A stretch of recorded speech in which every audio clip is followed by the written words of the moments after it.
Dahil notorious umano ang paninikit para sa improper lane changing bago umabot sa rampa ng Roxas Boulevard Crossing EDSA sa flyover sa Pasay City, sinubukan kagabi ng isang motorista na mag-change lane sa tamang paraang alam niya. Alright. So I'm gonna turn on my signals. At biglang ang lumitaw ang isang enforcer kaya napapreno siya. Mabuti't wala siyang kasunod. Sa uploaded video, mainit agad ang palitan ng motorista at enforcer na parehong may interpretasyon kung ano ang improper lane changing violation. Oh. Ay! Okay, unang-una kuya. Yung linya broken. Unang-una. Linya broken. Pangalawa. Nang signal ako. Pangatlo.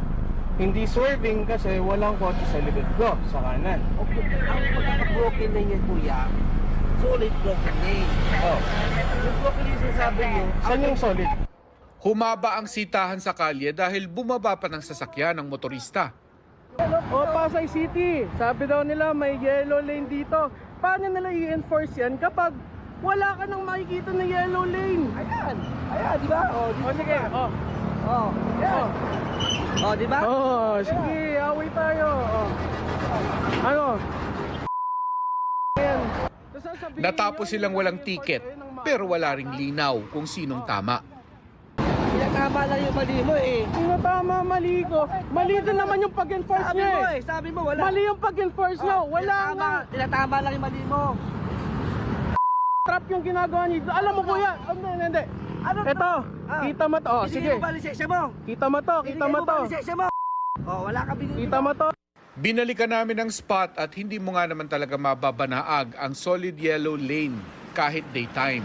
Siguro, i-advise na lang po muna natin yung mga enforcer natin na i-guide na lang properly yung mga motorista.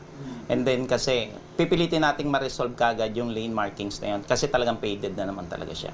Malaking parte ng investigasyon ng viral video pero kulang daw ito para masiguro ang violation. Kailangan din umanong makausap muna ang sangkot na traffic enforcer.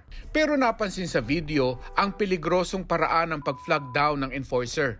Ina-advise naman sila sa mga gano'n na kailangan ingatan din nila yung sarili nila while performing their duties. Kaya lang po, syempre, siguro nagkaroon ng abrupt na pagkakamando dun sa traffic nung time na yon kasi biglang flag down eh, no?